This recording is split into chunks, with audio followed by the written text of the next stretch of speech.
విశాఖ జిల్లా పెందుర్తిలో ఎన్నికల కోలాహలం స్పష్టంగా కనిపిస్తోంది. పెందుర్తి నియోజకవర్గం కాంగ్రెస్ అభ్యర్థిగా పిరిడి భగత్ నామినేషన్ వేశారు. ఈ కార్యక్రమంలో నేతలు కార్యకర్తల నడుమ ఘనంగా జరిగింది.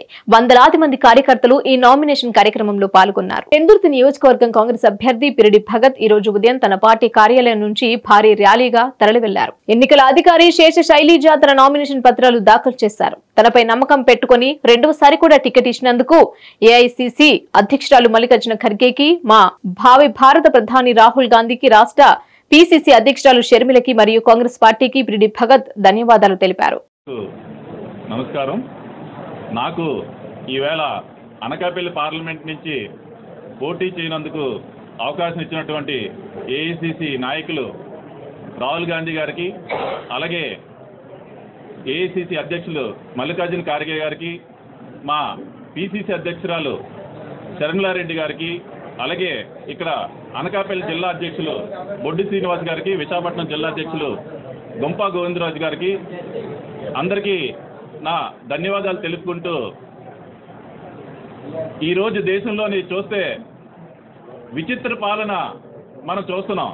అక్కడ కేంద్రంలో మోడీ గారు చూస్తే ప్రజాస్వామ్యాన్ని నిర్వీర్యం చేస్తూ దేశ అభివృద్ధిని కుంటుపాలు చేస్తూ వెళ్తున్నారు.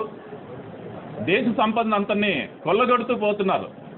రాష్ట్రంలో చూస్తే ఇక్కడ జగన్మోహన్ రెడ్డి గారి పాలన ల్యాండ్ లిక్కర్ మైన్ అనే స్కామ్స్ తోటి రాష్ట్రంలోని ఖజానాన్ని కొల్లగొట్టేశారు. ఈరోజు మనందరి ముందు ఉన్నది ఓటు అనే ఆయుధం.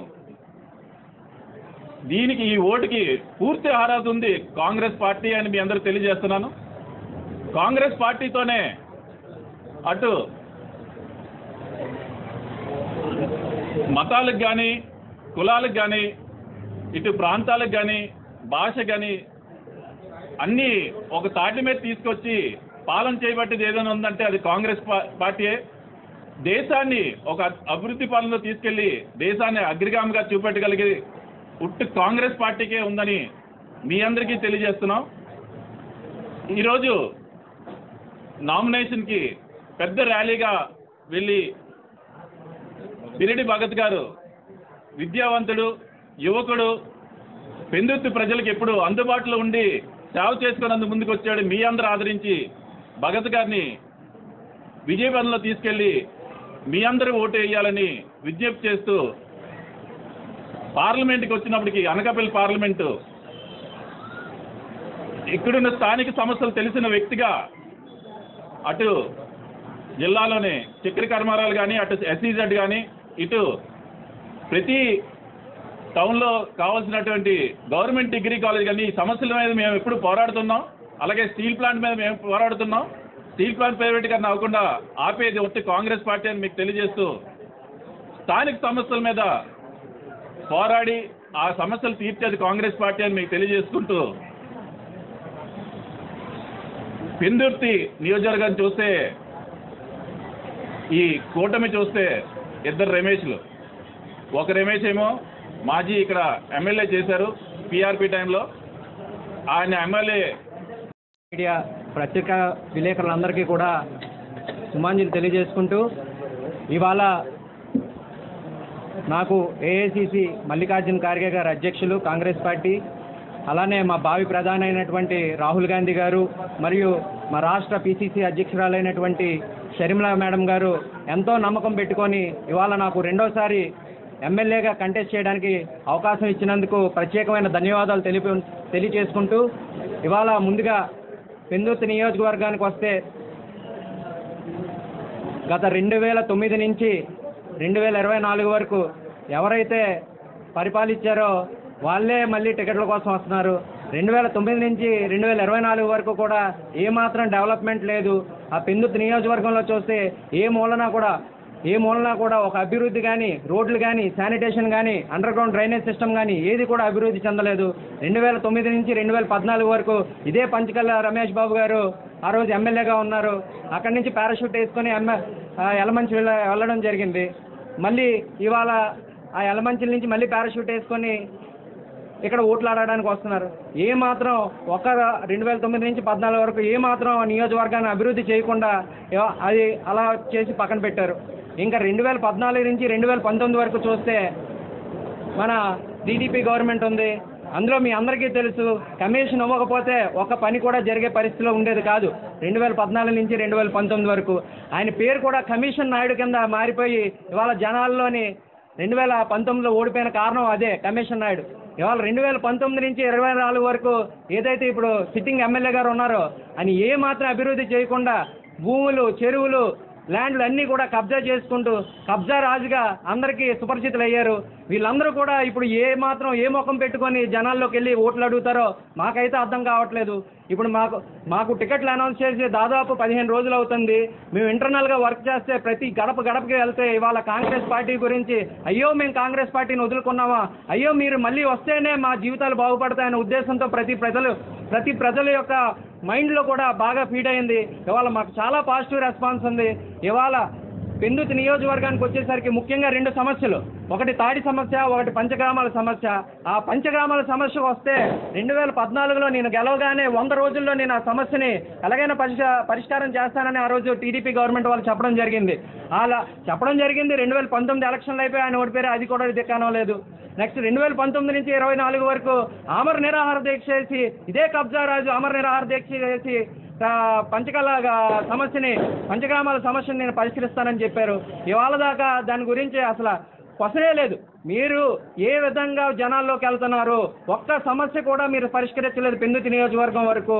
ఇవాళ గ్రామాల్లోకి వెళ్తే ఆ రోడ్లు చూస్తే ఆ గ్రామాల్లో ఉన్న రోడ్లు వెళ్తున్నామో తెలియట్లేదు, ఎద్దుల బండ్లు వెళ్తున్నామో తెలియని పరిస్థితి. ఇవాళ మరి మీ జనాలందరికీ ప్రజలందరికీ కూడా ఒకటే విజ్ఞప్తి చేస్తున్నాను, మీకు కాంగ్రెస్ పార్టీ వస్తేనే మళ్ళీ మీకు రాజ్యం వస్తుంది, మీకు అభివృద్ధి చెందుతుంది. నియోజకవర్గం కానీ, రాష్ట్రం కానీ, దేశం కానీ బాగుపడాలంటే ఇండియా కూటమి బలపరుస్తున్న ప్రతి ఒక్క కాంగ్రెస్ అభ్యర్థికి సిపిఎం, సిపిఐ, ఆమ్ ఆద్మీ అన్ని పార్టీలు కూడా ఇవాళ కలిసి మా అందరినీ సపోర్ట్ చేసి ప్రతి నియోజకవర్గంలో కూడా బంపర్ మెజారిటీతో మమ్మల్ని గెలిపిస్తున్నారని ఆశిస్తున్నాము. దాంతోపాటు ఇవాళ ముఖ్యంగా పెందుర్తి నియోజకవర్గానికి వచ్చేసరికి మా లోకల్ మేనిఫెస్టో కానీ, మా కేంద్రం నుంచి వచ్చిన మేనిఫెస్టో కానీ త్వరలో మీ అందరికీ అందిస్తాము. పెందుర్తిలో ఉన్న ప్రతి సమస్యని కూడా మేము వేలెత్తి చూపిస్తాము. మేము అధికారంలోకి రాగానే ప్రతి సమస్యని కూడా పరిశీలిస్తామని ప్రజలందరికీ కూడా మనవిచ్చుకుంటూ ఇవాళ ఈ నామినేషన్ కార్యక్రమానికి వచ్చినటువంటి పెద్దలు విశాఖపట్నం అధ్యక్షులైనటువంటి గొంప గోవింద్ గారికి, అనకాపల్లి జిల్లా అధ్యక్షులైనటువంటి మా బొడ్డు సీని గారికి, అనకాపల్లి పార్లమెంట్ అభ్యర్థి అయినటువంటి వేగి వెంకటేష్ గారు. ఇవాళ వేగి వెంకటేష్ గారు చూస్తే మన లోకల్ అభ్యర్థి, మన లోకల్లో అందుబాటులో ఉంటారు. ప్రతి ఒక్కరు కూడా ఇవాళ మా వెంకటేష్ గారికి సపోర్ట్ చేయాలి. ఎందుకంటే ఉన్న 2 పార్టీల యొక్క క్యాండిడేట్స్ గురించి మీకు తెలుసు. అక్కడ సీఎం రమేష్ గారు ఎందుకు వచ్చారో తెలియదు, ఆయన లోకల్ క్యాండిడేట్ కాదు. ఆయన వచ్చారు వెళ్ళిపోతారు, ఎవరికి అందుబాటులో ఉండరు. దయచేసి ప్రజలందరూ ఇదంతా గమనించాలి. ఇంకా వైసీపీ క్యాండిడేట్ అయితే ఇంకా డమ్మీ, ఆయనకు అక్కడ పరిస్థితి బాగోలేక ఎంపీ క్యాండిడేట్ కింద వేశారు. ఇవాళ ప్రజల్లో కూడా కాంగ్రెస్ పార్టీ యొక్క రెస్పాన్స్ చాలా బాగుంది. మాకు ఖచ్చితంగా గట్టి పోటీ ఇచ్చి అనకాపల్లి పార్లమెంట్లో కానీ, పెందుర్తి అసెంబ్లీలో కానీ ఖచ్చితంగా కాంగ్రెస్ పార్టీ గెలిపించడానికి మేమంతా కూడా కృషి చేస్తామని సభాముఖంగా తెలియజేసుకుంటూ ఇవాళ ఈ కార్యక్రమానికి వచ్చినటువంటి మా మండల ప్రెసిడెంట్ శ్రీనివాస్ గారికి కానీ, రాంబాబు గారికి కానీ, అలానే పెందుర్తి మండల ప్రెసిడెంట్ అయినటువంటి రామనాయుడు గారికి కానీ ప్రత్యేకమైన ధన్యవాదాలు తెలుపుకుంటూ మిగతా ఉన్న నాయకులందరితో కూడా సమన్వయం చేసుకుంటూ ముందుకెళ్తూ కాంగ్రెస్ పార్టీ విజయానికి కృషి చేస్తానని నా వంతు తెలియజేసుకుంటున్నాను. అట్లానే ఇవాళ నామినేషన్ ర్యాలీకి వచ్చిన ప్రతి ఒక్క కార్యకర్తకి, ప్రతి ఒక్క లీడర్కి, ప్రతి ఒక్క నా అభిమానికి కూడా ప్రత్యేకమైన ధన్యవాదాలు తెలుపుకుంటూ సెలవు తీసుకుంటున్నాను. Thank you.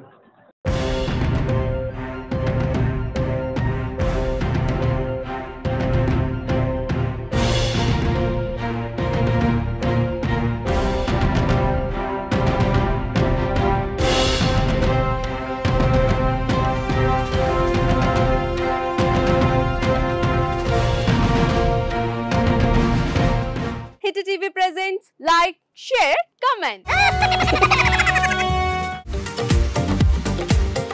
టీవీ వాళ్ళకు కూడా నేను ఒక సర్ప్రైజ్ ఇద్దాం అనుకుంటున్నాను. మీరు మాత్రమే జెస్సీ ఎందుకు అయ్యారు? ఇలాంటి అమ్మాయిలకి పిలవడానికి బాగుంటుంది.